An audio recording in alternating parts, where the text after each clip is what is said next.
Hello YouTube, welcome back to another game of Starcraft 2 Legacy of the Void. This is going to be game number 1 from our semi-finals of the Dreamhack 2016. This was held at the very end of January, and the brackets are about to be displayed at about 1 minute into this game. So of course, if you have missed those previous games and you don't want to be spoiled, I'd really recommend going back on my channel and starting off a bit earlier. So let's see how this one is going to play out. It's PtitDrogo versus uThermal. It is a Terran versus Protoss, and let's introduce our players. On the top right hand side here, we've got PtitDrogo spawning as the blue Protoss, that little probe not doing anything. And he is from Team mYinsanity and from France. His opponent on the bottom left hand side here, one of the most creative Terrans that I've seen play in quite a long time, uThermal from AT Gaming with the perfectly timed icon there. And he's from the Netherlands. So let's see how this game plays out. Scores are about to be displayed, of course, if you're watching as a YouTube video later on. And let's see how this one goes. So it looks like we've got a barracks coming out here. Of course, a typical thing to see. Probably going to have one Reaper coming out of it. And then just doing a bit of scouting. Maybe a bit of harassment. If he manages to kill any probes with it, then that Reaper is legendary at that point. I remember one person who was really good with their worker kills was, I believe, MC. He managed to play a game where he picked off, I believe, 3 workers with 1 Reaper. That was bloody amazing, considering that he was playing against a pro player. And MC at that point, which wasn't even that long ago, I believe it was maybe even this tournament, he was retired at that point. So imagine a retired player against a pro player, and he manages to pick off 3 probes. Quite amazing. So let's see what that Reaper does. Oh, he's not actually going for it, so I got a bit distracted there. There wasn't actually a Reaper on the way. I lied, I'm sorry. So let's see, uThermal, double Marine, so probably going to go for a 1-1-1 build. It's Destiny Cloudfist. Quite common. Super common, and there's the factory coming down. We've got ourselves 1 barracks, 1 cybernetics so far. Now 2 gases also, which is a bit peculiar.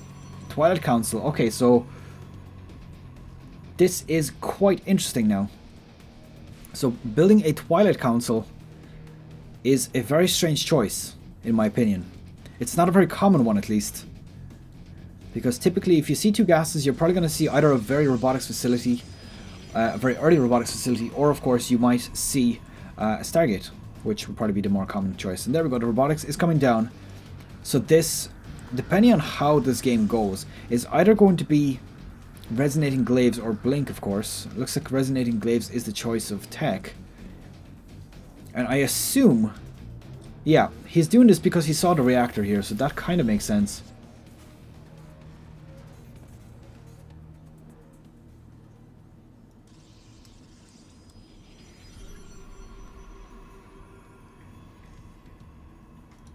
He's got himself, what's that, 6 Marines on the way out. He's got a Cyclone as well.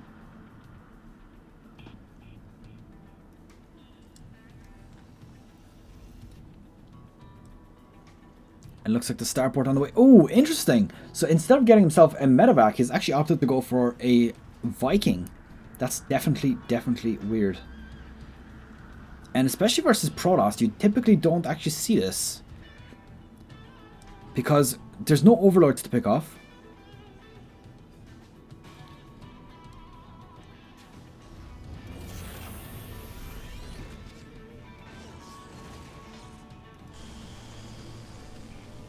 Got Stargates, or sorry, Warp Prism, not Warp Prism, Warp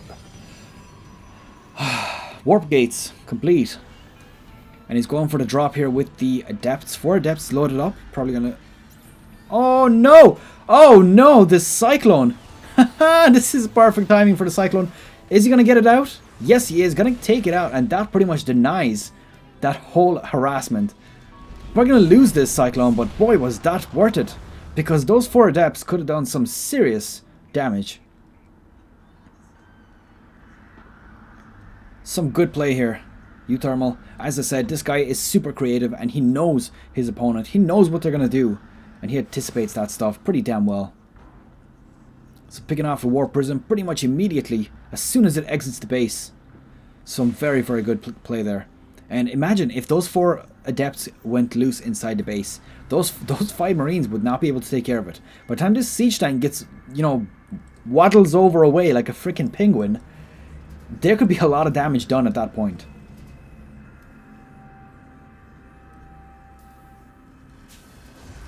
Looks like we got a 3rd command center here. And we've got, of course, the adepts being a bit annoying outside. And there we go, the other prism is here. This one, unfortunately, not going to get taken out so quick, but there is marines waiting for it. Is he going to spot them? Oh, Viking also is here, and this is actually quite okay, actually. He managed to drop them in. Let's see how many workers he manages to get with that. Okay, this is absolutely worth it at this point. Look at the amount of workers he's actually picked off with that. And actually he's inside the base here. I thought they got killed, but not paying attention. As you can see here, 13 workers.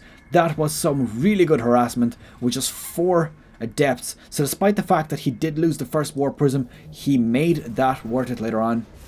And that was quite good. So we got Blink on the way. So we're going to potentially switch into some Stalker tech. Liberator is also flying around here, being annoying. And this Phoenix is going to take care of that very, very quickly.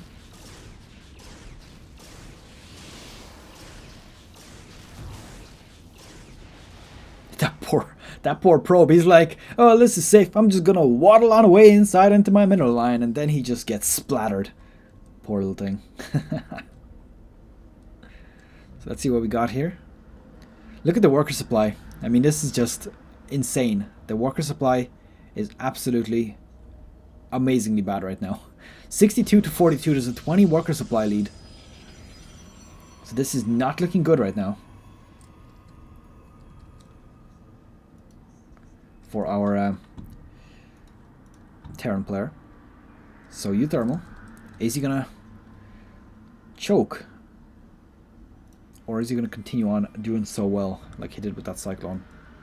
This observer being quite useful here for spotting that out. There is a robotics support bay, which I believe is just called robotics bay now. I think it used to be called differently. But gonna be bringing that out. I don't think it's gonna be Colossus. It's probably gonna be the disruptors, since Colossus, I believe, are still not worth it. We're gonna see, of course. There is an Archon on the way. This poor Marine, he's got these 2 huge robots chasing after him, and he's like, no.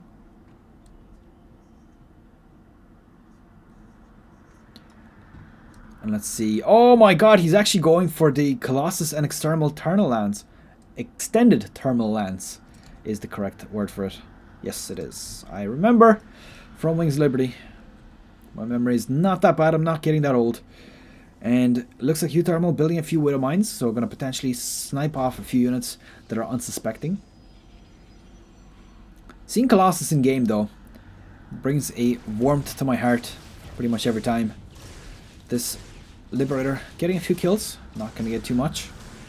Probably not worth it to lose a Liberator for 2 workers, but then again, he did deny mining for about 15-20 seconds. So potentially worth it. And let's see, army supply is still favoring uThermal, but worker count is still favoring PtitDrogo. Dinglesan, I wonder, is that in game or is that an observer? I don't know, but if it's in game, I have to sorry, if it's from my actual friends list, then I have to mute that. We don't need that stuff during casts. If it is, I apologize to whoever that is, because I honestly don't remember. I do have a lot of people adding me, so let's see. There's a bit of a surround from the Marines here. There is a few Mutalisks. Not few Mutalisks. There's Mutalisks with the Terrans, guys. Take care of them. But no, we've got a few Widow Mines and a siege tank in the back. So it's going to be difficult to engage onto this as a Protoss army. You don't have any huge range yet. And of course, there's no Tempest on the field yet. So see, he's scouting out. He doesn't want to engage onto this. I mean, he's got a huge marine ball right there, and if he goes up against two colossi, he's gonna get taken out very, very quickly there. He'll lose pretty much everything in just a few moments. So there's 2 more colossi on the way for PtitDrogo. He also has a Archon. Now, fun fact of the day: the best way to see an observer is by going like this.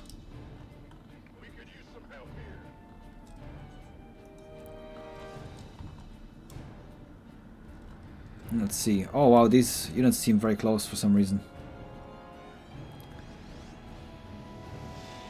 Let's see, we've got another Archon over here. Another Colossi being made. We've got level 2 armor and level 2 weapons. Just being started. Ah, correction, it's actually level 3, my mistake. So this army is going to be quite scary to do, or to fight, as a big Marine and Marauder ball. I mean, there's Archons, there's Colossi there. There's pretty much everything you want to fight versus Marines. 3 Colossi on the field. There's no 4th one just yet, but this is actually a bad choke. The siege tanks are out of position, but if they were in a better position, this would have been so much better for uThermal. And he's in a lot of trouble right now. There is Liberators in the air, but they're not looking in the right direction, unfortunately.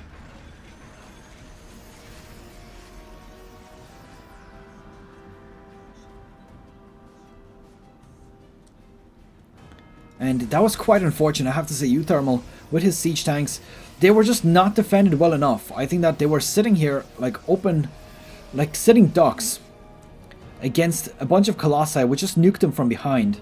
And it just did not work out as well as he planned, I'd say.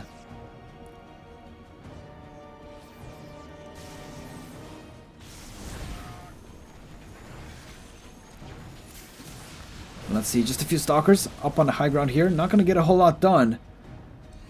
But I have to say, I love the Liberators, the way they were created. They're annoying to deal with, yes, but at the same time, it's such a cool unit. They remind me of the Hell something, whatever they're called, from Captain America. It was from the Winter Soldier, I believe. The Hell Carriers or something like that they were called. Basically, yeah. Big gunships that start breaking shit on the ground. So, looks like we've got storms going down, a huge surround from the Marine Army, but is it going to be enough? There is a huge amount of damage going down from those Colossi. And honestly, I think this is still favoring PtitDrogo, despite the fact that he's backing out. I think he's actually quite okay here. All he really needs to do is take out 1 or 2 of these Liberator circles, and at that point, his army will be able to rip through this Marine army very, very quickly.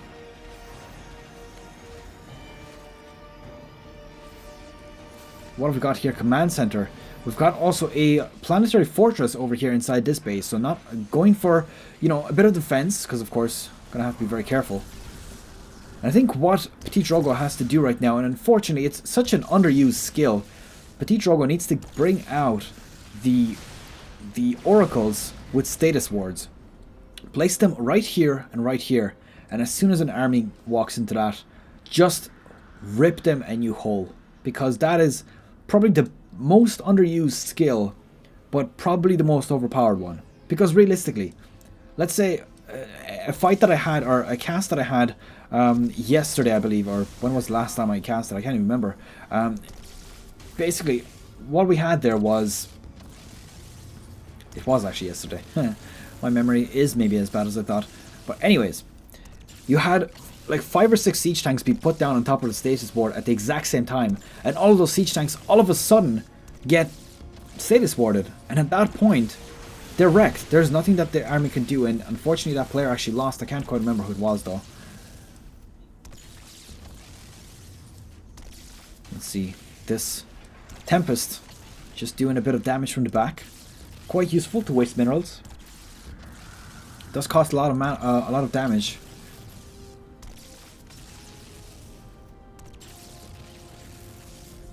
Or a lot of minerals rather, to repair this. As you can see, very quickly draining that. And honestly, I don't know if it's even worth keeping that Liberator there. High Templars, do we have any storms?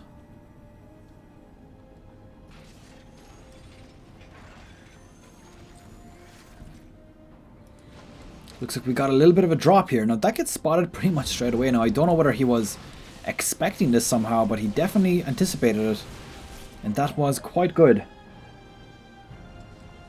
Just pretty much warding this off. Now these medevacs are still here. They're still going to be flying around, preparing, waiting for the enemy army to be out of position. But as you can see here, there are a few extra buildings. There's the mothership core as well, ready with the overcharges, so that's like a bunch of extra cannons. And there we go, this deliberative circle is just about to be put down. I think the army here is actually quite better for uThermal, despite the fact that he's getting ripped apart. But of course those storms actually just turned out all the way around, and yeah, Colossi pretty much win the game right here, right now. So those are getting taken out. And there we go, GG has been called. PtitDrogo with the Colossi damage onto those Marines. Colossi and Storms just... He had a nice round, but there was just so many Storms that it just turned the game around very quickly. It was unfortunately a bit of a bad call at the start for me, but we did recover out of that. So that's pretty much that for game number 1. And that is it for the first game. PtitDrogo starting the lead here with 1-0 in his favor. I will see you guys in the next video, and of course don't forget to leave the video a nice big thumbs up if you have liked it, and of course subscribe if you haven't done so already. Just punch that face right in the red button that was backwards. So that's pretty much it. I hope you've enjoyed it. Good luck, take care, and I will see you guys in game number 2.